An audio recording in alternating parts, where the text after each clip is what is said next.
How dare you! Good evening, welcome back to the Imaginary Gallery. It's TJ, your host. This is part 3 of the Boy Interrupted series, discussing my involuntary admission into Two Rivers Psychiatric Hospital over 30 years ago when I was actually 16 years old. Tonight's discussion, I'll be filling in some holes that I left out and sharing a few random events of different types that occurred during my stay there. I was in there for a total of 6 weeks. In the last video I did discuss their system of regulating everyone's behavior, which involved the point sheets, where they gave you so many points at the end of every session, whatever that may be, and if you screw up, you get a 0. I don't think I mentioned what the punishment was if you lose so many points in a particular day. A 24-hour room restriction was one of them, but there was another one they gave, which was 24 hours in what they called the quiet room. No, it wasn't a padded cell, but that's what it sounded like. The circumstances that had occurred, though, up to the point at the beginning, had ignited a rebellious nature within myself at the time. So for a while after that, I would communicate with the ex-roommate, kind of like we were each other's bitch. We would just flirt and do stuff openly for fun to push their buttons, because we realized we didn't ask to be here. We don't see anything worthwhile going on here. We were rebellious, not to the point of losing all points, just in general, which was entertaining for a little while. I couldn't help but notice the way these counselors were treating the patients. I wasn't in college yet, of course. I hadn't studied psychology yet, but I was in a basic course, which is what led me to select that as a major in college, because it was the only book of my many high school books that I actually would look at when I wasn't studying, because it had interesting things in it. I was thinking prior to graduation, what do I want to major in? None of these subjects strike me as interesting, except things like music or artwork, which I was informed by parents that, well, you can't make a living doing those things, which I'm sure you can, but it's probably very rare. So I was thinking, okay, well, I'll just do that for fun, and I'll need to find something else that's practical. So I just used common sense somewhat and thought, I'm really interested in this one particular book. Well, maybe that subject would be the one to go into. Little did I realize what I was in for. With the girl I talked about before, in the prim and proper counselor room of occupational therapy, when she picked the skin off her fingers and ate it, I didn't mention that she was talking about that to the lady, telling her that's what she does. On top of that, when the lady was nearby her, like, looking in her face, what is that? Ooh, what's happened to your hand? She said, I like to pick the skin off my fingers and eat it. And then she was, like, shoving it in the lady's face. And the lady was like, oh! And I forgot to mention that part, which was the funniest part of it, because she was shoving it. There was a level of anger that stayed with me the whole time, because I was thinking, this is horrible. I'm stuck here. Ooh, those parents are going to get it. But what I noticed these people doing, that same girl who picked the skin off her fingers and ate it, she, at one point, threw a fit and was screaming and acting very upset. I just sat back and watched. The counselor lady jumped to a conclusion based on this behavior and said to her, "You have an anger problem." And I couldn't help but think, heck, anybody here would have an anger problem being put into this artificial environment with strict rules that we had to follow, and thought, well, how would you like if the roles were reversed if you were one of us in here? But again, I said nothing. I just watched. I thought, this is faulty therapy. You're putting a person in an artificial environment, and when they eventually flip out, you're telling them they have an anger problem, as if they're in the real world, which we weren't. I also noticed another issue with one of those counselors. It was a male counselor who was very feminine. We need to talk to you about this. He would say, and one of the newer patients that arrived was real friendly to me, and she talked about ballet dancing all the time and how she used to hang out with the dancers, and it was fun, and it sounded interesting. And when you're trapped in a place like that, it's very refreshing to hear such a story of the outside world. Even though you're both trapped in there together, it still is interesting to think about. But at one point, just the two of us were out in one of the areas with chairs, and I had my little photo album with me. Pulled it out to share with her, because she was friendly and I felt close enough that I could do it. I happened to show her a picture of a particular person and indicated that this is the person I like. Yeah, I enjoy this person. Praising the person in the picture. A little bit later, that counselor came to me and said, JJ, I need to see you. And so I went into some office with him. I understand that you were out with the patients, sharing photographs and saying this is your boyfriend. That's inappropriate. You cannot do that. And I was thinking, well, where's your boyfriend, or do you have one? And I did mention that to him later. It's like, yeah, you seem like you have a little sugar in you, don't you? And of course he wouldn't answer. But you have to make use of what you have. So I did. We did do something fun at one point. We had an actual outing, which they're probably afraid people would run off and escape. But they actually did. We have an area in this city called the Plaza, which is basically a shopping center, fancy. And it has movie theaters and restaurants and shopping centers and all kinds of things, overpriced. And they told us, we're going to have an outing to the movies. I don't even remember what movie it was we saw, but we actually went as a group. And I was thinking, this is so fake too and artificial. I wonder what it would look like if a friend of mine happens to be in the theater and sees me with this group of all different age kids and this woman that's older, big blonde hair, curly everywhere. What would it look like? Are we a family? Are we friends? What are we? Luckily it didn't happen though. But we went to the movie without incident, went back, but I was kind of surprised that they would do that. They did give us, at one point, if we get so far and don't lose the points all the time, weekend passes where we get to actually go to our family's home for the weekend. Then we have to come back, which I did a few times. And I wasn't really in a combative mood with parents to fight them or argue. I just was kind of numb with the whole thing, thinking, okay, you've done this. Obviously, you thought there was a reason that it was going to do some kind of good. I also recall we had Halloween there. Their idea of Halloween activity was they rented a video called Ghostbusters. And we watched that, which I thought was lame. I thought at least get something really scary.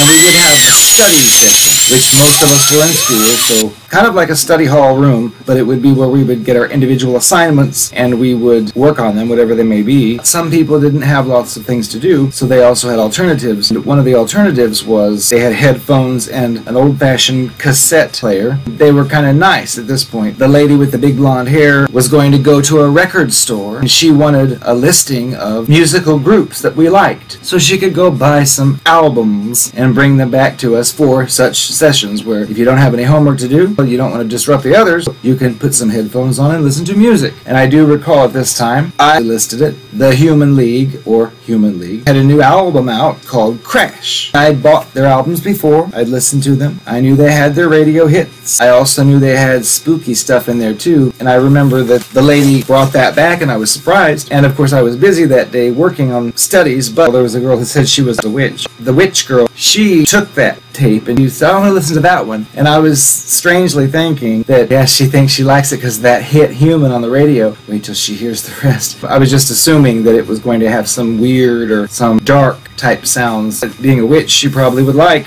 I was just looking for a reaction. I was expecting her to say, oh, I like the radio hit, but the rest is weird. But she didn't, and she was like, oh, it all sounds pretty good. I later bought it and realized they changed their sound for that particular album. They used Jimmy Jam, Terry Lewis, and it was more of a commercial, slickly produced R&B type sound. I did have criticism though, like several different songs, if you look at the song listings, have the word love in them, which I thought was overdoing the love, but I guess that sells. And as far as strange behavior with these counselors, there was a time when the roommate boy and I were in the gym. They had the different activities, and this was a gym activity. We were in there using weight machines and doing physical exercise, but at one point I went over to that boy that I was the roommate with on the first night. From what I recall, he was laying down on the gym floor, and I was hovering over him like squatting, just like having a discussion about something. Who knows what, probably music. It was just an innocent discussion, but I noticed that same lady. Remember the lady I mentioned in the previous video? We went to our baskets in the morning to get our toiletries or whatever they are for use in the mornings. She had come into the room and she saw that compact and said,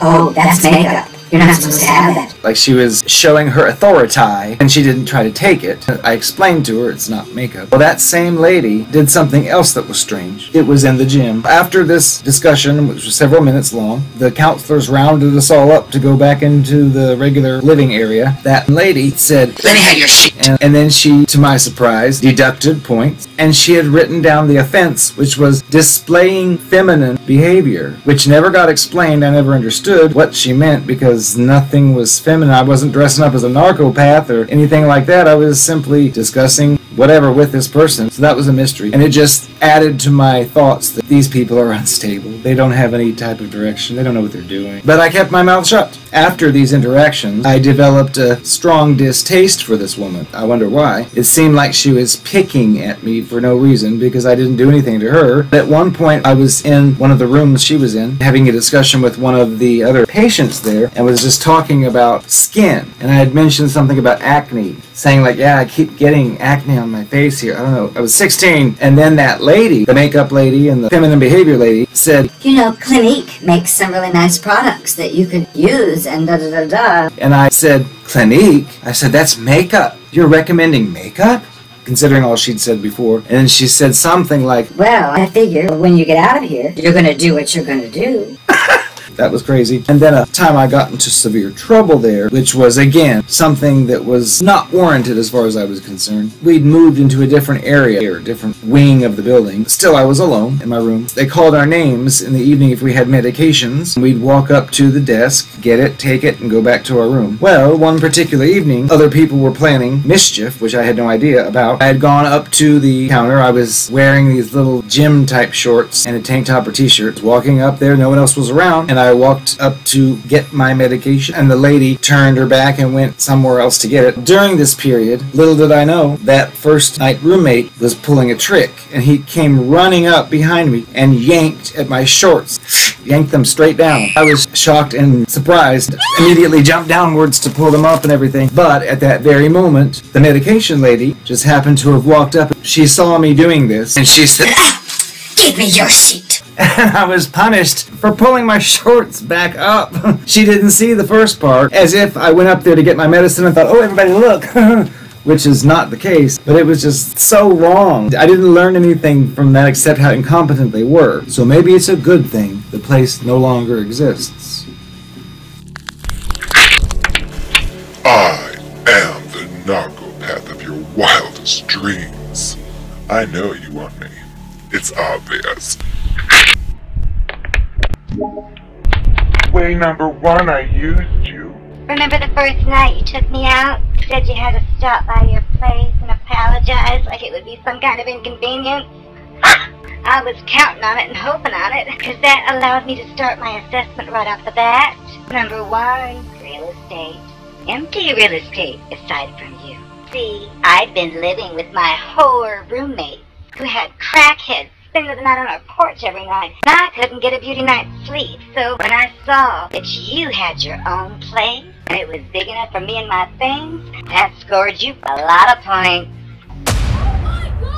From our first date, when I found out that you had a job that frequently required you to travel out of town, that was like music to my ears. If the rest of my plan were to go through, which it did, I knew if you were out of town regularly, that would leave me in charge of your home.